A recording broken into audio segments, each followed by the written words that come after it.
Afinal, somos coletivamente a igreja ou a igreja é um lugar físico denominado de igreja, no qual pessoas se reúnem? Vejamos de início dois textos. Colossenses 4, verso 15 diz assim: Saudai aos irmãos que estão em Laodiceia, e a Ninfas, e a igreja que está em sua casa. Filemon, versículo 2: E a nossa irmã Áfia, e a Arquipo, nosso companheiro de lutas, e a igreja que está em tua casa. Igreja de Cristo são pessoas que se reúnem em um determinado lugar para ali celebrar, para ali se edificar, se relacionar, se socializar de forma saudável, como irmãos na fé entre si. E tal lugar não se restringe a uma denominação religiosa, ainda que ela esteja incluída também. Vejamos outros textos.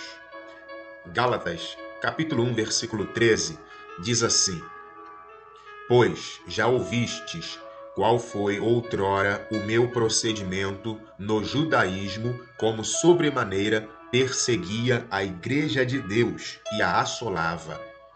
Filipenses 3, verso 6. Quanto ao zelo, persegui a igreja, quanto à justiça que há na lei, fui irrepreensível. Atos 8, versículo 3. Saulo, porém, assolava a igreja, entrando pelas casas e arrastando homens e mulheres, os entregava à prisão. Paulo, nós vemos que ele perseguia e assolava pessoas crentes em Jesus, como sendo este o caminho e o Messias. E a estes, o apóstolo Paulo agora chama de Igreja de Deus. Então, o que Paulo perseguia não era prédios, paredes sem vida. O que Paulo perseguia eram pessoas. E estas pessoas que ele perseguia, ele agora chama de Igreja de Deus. Vejamos mais alguns textos. Efésios capítulo 5, versículo 32. Grande é este mistério, mas eu falo em referência a Cristo e à igreja. A igreja é a noiva, a esposa de Cristo.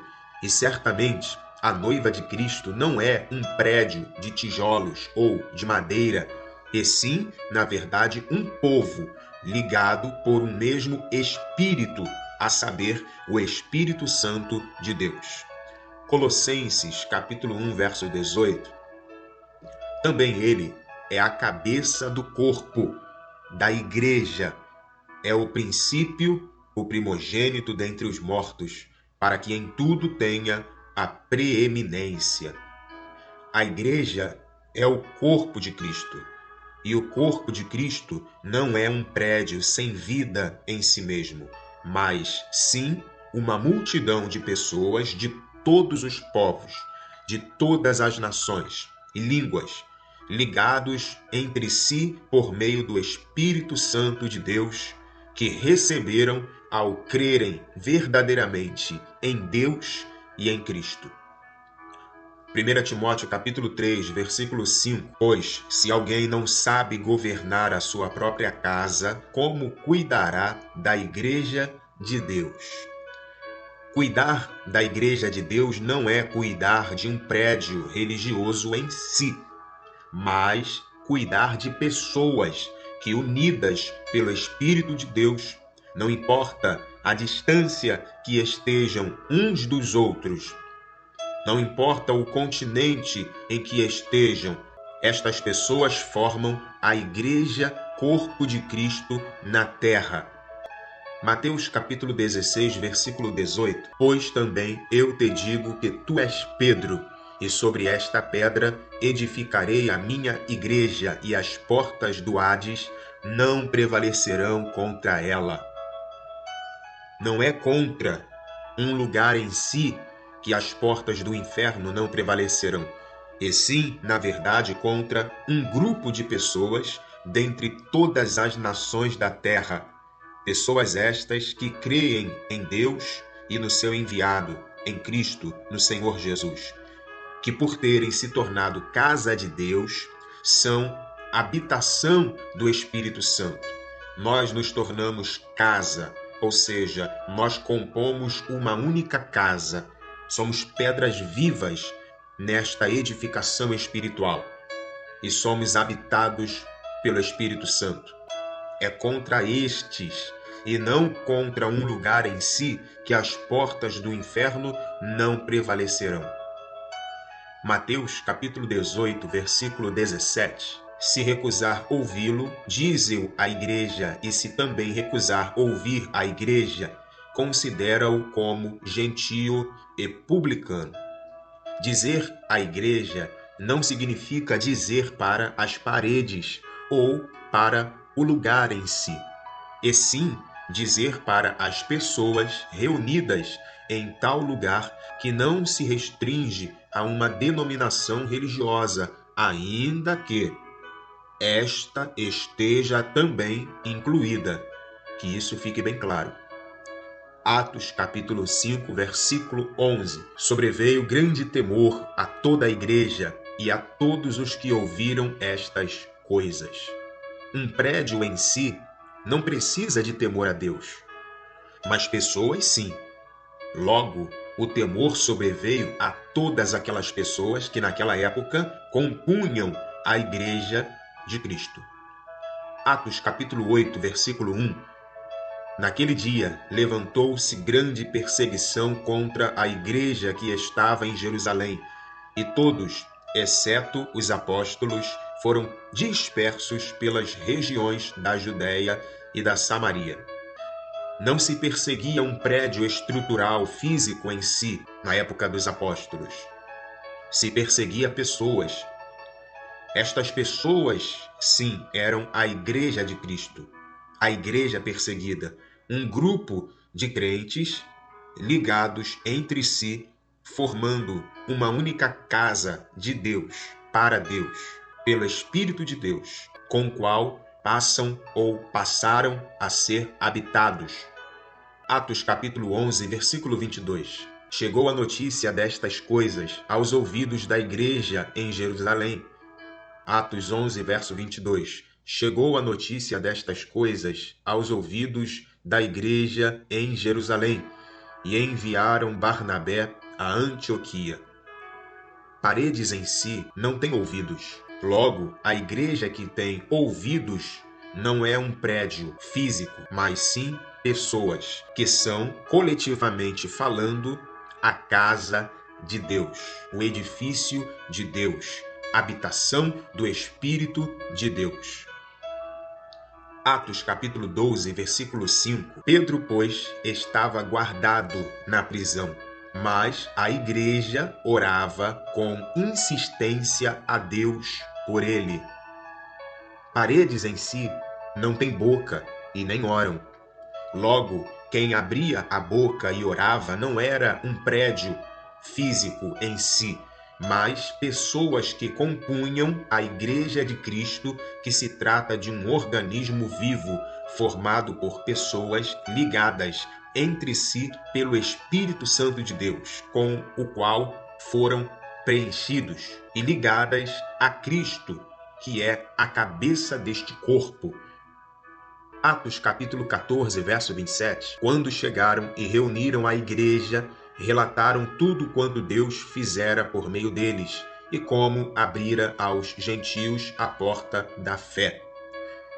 A igreja não é um prédio em si, porque como seria possível reunir paredes e relatar para paredes, que nem ouvidos possuem literalmente em si, aquilo que fora relatado com base no texto que nós lemos. Logo, reunir a igreja significa reunir pessoas em algum lugar que não se restringe a uma denominação religiosa em si, ainda que esta esteja incluída. Atos capítulo 15, versículo 4. E quando chegaram a Jerusalém, foram recebidos pela igreja e pelos apóstolos e anciãos, e relataram tudo quanto Deus fizera por meio deles. A igreja recebeu. Veja, mas desde quando paredes em si e por si só têm opção de não receber alguém? Logo, igreja aqui são pessoas ligadas entre si pelo mesmo Espírito de Deus que os habitava. Atos 20, versículo 28. Cuidai, pois, de vós mesmos e de todo o rebanho sobre o qual o Espírito Santo vos constituiu bispos, para apacentardes a igreja de Deus que ele adquiriu com seu próprio sangue. Apacentar um prédio de tijolos sem vida em si mesmo seria algo bem estranho. Sendo assim, a igreja de Deus que deve ser apacentada são pessoas. Jesus morreu por pessoas e não por paredes de tijolos ou de blocos de concretos mortos sem vida. 1 Pedro capítulo 2, versículo 5. Vós também, quais pedras vivas, sois edificados como casa espiritual para serdes sacerdócio santo, a fim de oferecerdes sacrifícios espirituais aceitáveis a Deus por Jesus Cristo. A igreja, casa de Deus, é uma construção espiritual. As pedras que compõem este edifício são pedras vivas, e cada integrante que compõe esta construção, este edifício espiritual, é uma morada, é uma pedra viva nesse edifício espiritual, na casa de Deus. Atos capítulo 12, versículo 1. Por aquele mesmo tempo, o rei Herodes estendeu as mãos sobre alguns da igreja para os maltratar. Herodes perseguia a igreja, e quando é dito que ele perseguia a igreja, quer dizer que ele perseguia pessoas, e estas pessoas se reuniam em diversos lugares para se relacionarem como irmãos na fé em Cristo. Hebreus capítulo 3, versículo 6. Mas Cristo é fiel como filho sobre a casa de Deus, e essa casa somos nós, se é que nos apegamos firmemente à confiança e à esperança da qual nos gloriamos. Nós somos a casa de Deus. 1 Coríntios 6, verso 19. Acaso não sabem que o corpo de vocês é o santuário do Espírito Santo que habita em vocês, que lhes foi dado por Deus? 1 Timóteo capítulo 3, versículo 15. Mas, se eu demorar, saiba como as pessoas devem comportar-se na casa de Deus, que é a igreja do Deus vivo, coluna e fundamento da verdade. Saber se comportar no meio da igreja é proceder corretamente perante os irmãos que compõem a igreja do Deus vivo, que compõem a casa de Deus. Porém, não se deve também negligenciar o saber se comportar perante os não integrantes da igreja do Deus vivo, os não integrantes da casa de Deus, organismo vivo, aqueles que ainda não servem a Deus e a Cristo. Creio que estes textos, apresentados por meio deste devocional e devidamente explicados com a devida calma para que você pudesse compreender, assimilar, entender, refletir, já são mais do que suficientes para provar que a Igreja de Deus e de Cristo são pessoas que se tornaram, coletivamente falando, templo de Deus, habitação do Espírito, e que devem oferecer diariamente sacrifícios contínuos espirituais a Deus em todos os lugares, não se limitando ou se restringindo a uma denominação religiosa em si, porém a incluindo também. Lembre-se, você é morada do Deus Altíssimo e compõe o único templo, a única casa de Deus. Nós, coletivamente, somos a casa de Deus, a igreja de Deus e de Cristo. Que Deus te abençoe, fique na paz e até o próximo devocional.